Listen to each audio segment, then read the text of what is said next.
You're just a freaking grifter.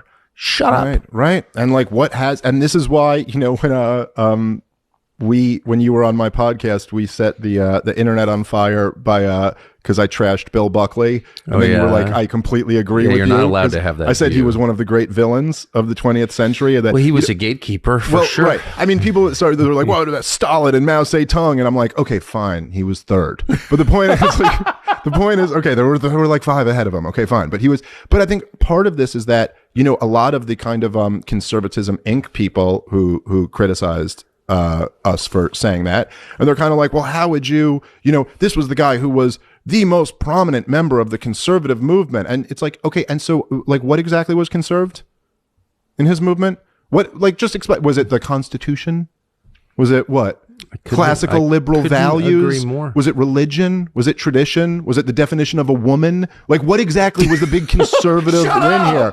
I mean, like I'll give you some. We still have some gun rights, okay? Like I don't know, but like you lost everything. You lost the United States of America, and part of the reason, a major reason why, is because the whole National Review takeover of the conservative movement was to drive out all of the non-interventionists, all of the isolationists. I watched it demonize happen. them as racist every single time. I watched it happen, and the weird, don't even.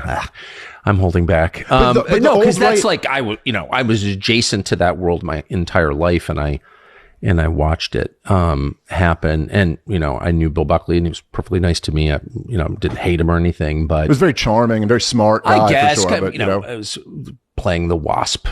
It was all a pose. It was completely fake. And the only people who sort of bought it are people who didn't know any better and thought that was like upper class or something, fake accent, weird homoerotic stuff. And it was like all just kind of sad, actually. I thought that was always my view of it because he was posing. But, I think he had good qualities. I love sailing. So I kind of, I'm with him on that. But in the end, you judge the tree by its fruits. And the fruits are just absolutely rotten. And so I think it's important to be honest about that. Well, I think the fruits were a transformation of the right wing in America from being the old right, which was really, I mean, they were fairly isolationist, but certainly non-interventionist. I mean, like, Robert Taft was the one who didn't want us to be in NATO. I mean, this was like the old, and they were big on like immigration controls, sound money, and not getting involved in wars. These were the people who opposed World War I and World War II. They didn't want American involvement in these wars, right? And the effect of Bill Buckley was to transform what became the conservative movement into being Cold Warriors.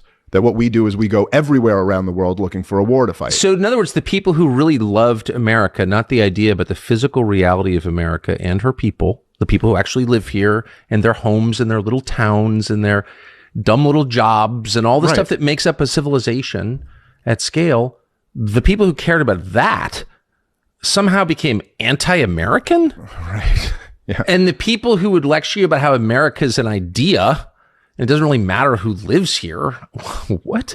Those people are for America? I mean, that's like a complete inversion of reality, actually. Yeah. And so again, it's nothing personal against Bill Buckley, who I played a mean harpsichord, but sorry, not to be catty, but but like, that's a lie. Yeah. The people who care about actual America are the people whose side I'm on. And I care about actual America, not because I'm a good person. I'm really not an especially good person, because I got a lot of children who live here. Yeah. That's what I care about. Yeah. And like, because look at this was a really great country.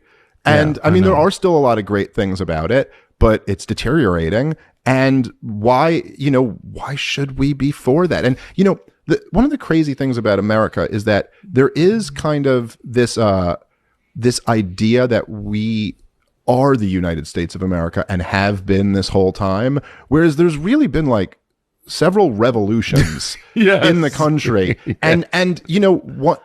Look, I mean, I think the George W. Bush years and the war on terrorism was a revolution of sorts in the country. That's for sure. I grew up a kid in the 90s. We are not the same country as we were in the 1990s. In the pre-war on terror, before the Patriot Act and the Department of Homeland Security and the TSA, I mean, the experience at an airport is a different thing. We are a different country than we were before that. I think COVID has changed everything, that. But even before that, I mean, as you've talked about a lot, like in the wake of World War II, the creation of the CIA. This was a revolution in the country where it changed who's running the government. And we think of the position of President of the United States of America being the same position that, like, you know, that Woodrow Wilson occupied or something like that. And it's not. It's a totally different position. Donald Trump did not have the same job FDR had. They were very, very different, you know. Close. And so there is, when people say, oh, you love America, it's like, yes, I love this country. I don't like the direction the government's going in. I don't care for these new powers. And the Bush thing, I have to say,